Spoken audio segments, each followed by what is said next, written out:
आज energy conservation day हा राष्ट्रीय दिवस आहे आणि ह्याचं महत्त्व काय आणि या दिवसाच्या संदर्भात अवेअरनेस फक्त विद्यार्थ्यांमध्येच नाही, महाविद्यालयातील प्राध्यापक, शिक्षकेतर कर्मचारी, समाजातील इतर सर्व घटक ह्या संदर्भात एनर्जी कॉन्झर्वेशन, ऊर्जेची बचत, संवर्धन करण्याच्या दृष्टिकोनातून 14 डिसेंबर हा एनर्जी कॉन्झर्वेशन डे आणि हा सप्ताह हा साजरा केला जातो. आणि जसं या ठिकाणी सांगण्यात आलं प्राध्यापक सूर्यवंशी सरांनी, आपल्या महाविद्यालयास राष्ट्रीय पातळीवरील एनर्जी कॉन्झर्वेशन मधील प्रथम पुरस्कार, जसं की सांगितलं की 188 विविध महाविद्यालये आणि विद्यापीठ त्यामध्ये सहभागी होते देश पातळीवरील, आणि त्यामधील सर्वात प्रथम पुरस्कार आपल्या महाविद्यालयास प्राप्त झालेला आहे.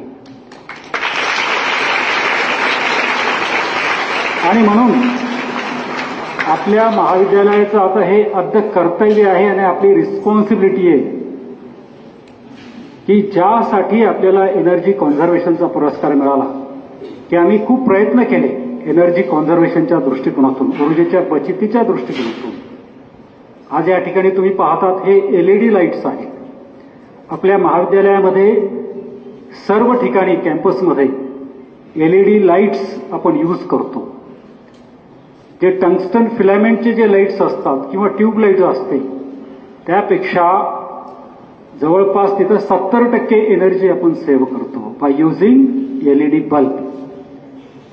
आपल्याकडे छतावरती सोलार पॅनल्स इन्स्टॉलेशन केलेले आहे.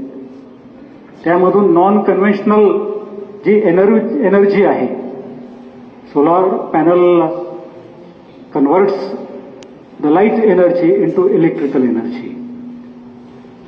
हे नॉन कन्व्हेन्शनल एनर्जीचा आम्ही यूज करतो, त्याचं ग्रेडिंग केलेलं आहे. ते एमएससीबीला आम्ही विकतो आणि काही मीटरचं बिलिंग आपल्याला 0 येत आहे. विद्यार्थ्यांमध्ये, प्राध्यापकांमध्ये, समाजामध्ये महाविद्यालयाच्या वतीनं एनर्जी कॉन्झर्वेशनच्या संदर्भात आम्ही विविध उपक्रम राबवतो. आणि मी सांगत होतो सकाळी की आपल्याकडे फिजिक्समध्ये मटेरियल सायन्स अँड इंजिनिअरिंगची रिसर्च लॅब आहे. त्या ठिकाणी संशोधन चालतं आहे आणि त्या संशोधनाचा एक मुख्य गाभा सोलार सेल मटेरियल जे लागतात. जसं आता आपल्या पॅनल्समध्ये सिलिकॉन हा मुख्य धातू मटेरियल हा यूज केला जातो, पण त्या व्यतिरिक्त इतर जे मटेरियल्स असतात, कॅडमियम सल्फाईड, कॅडमियम सेलेनाईड, त्यामध्ये डोपिंग करणं, इच अँड एव्हरीथिंग, त्यावरती संशोधन चालत आहे. त्याचं सिंथेसिस केलं जात आहे, फॅब्रिकेशन केलं जात आहे, त्या ठिकाणी कॅरेक्टरायझेशन केले जातात आणि त्या अनुषंगाने आंतरराष्ट्रीय दर्जाचे रिसर्च पेपर्स पब्लिकेशन होतात.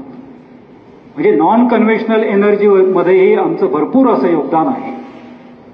तर हे सर्व पॅरामीटर्स त्या ठिकाणी आम्ही पुटअप केलं आणि त्याचं चांगल्या प्रकारे स्क्रुटनायझेशन करून त्यांनी त्यामधील सर्व जे घटक आहेत चांगल्या प्रकारे त्यांनी हाताळणी केली आणि त्या अनुषंगाने आपल्याला प्रथम पुरस्कार देण्यात आला. आणि तोच पॅरामीटर आता पुढे, तोच पार्ट की भविष्यामध्येही आपल्याला त्याच्यामध्ये वृद्धिंगत करायचं आहे.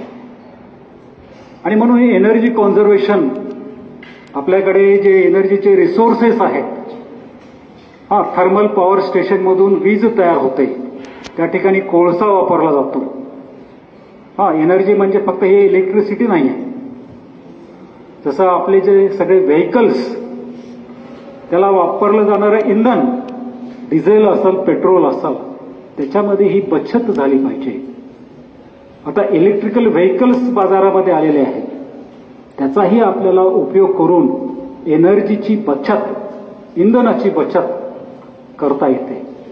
गॅस वापरतो आपण घरी, त्याऐवजी ही विविध जी काही साधने असतील ती उपयोगात आणून एनर्जीचं संवर्धन हे कसं करता येईल, तर हाच एक उद्देश ह्या पाठीमागे आहे. आणि म्हणून विद्यार्थ्यांना हे सर्व समजलं पाहिजे.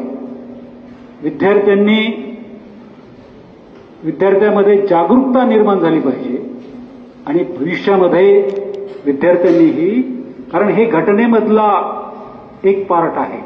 आपली ही संविधान, आपलं जो संविधान आहे त्या संविधानाच्या घटनेमध्येही लिहिलेलं आहे, ऍक्ट आहे.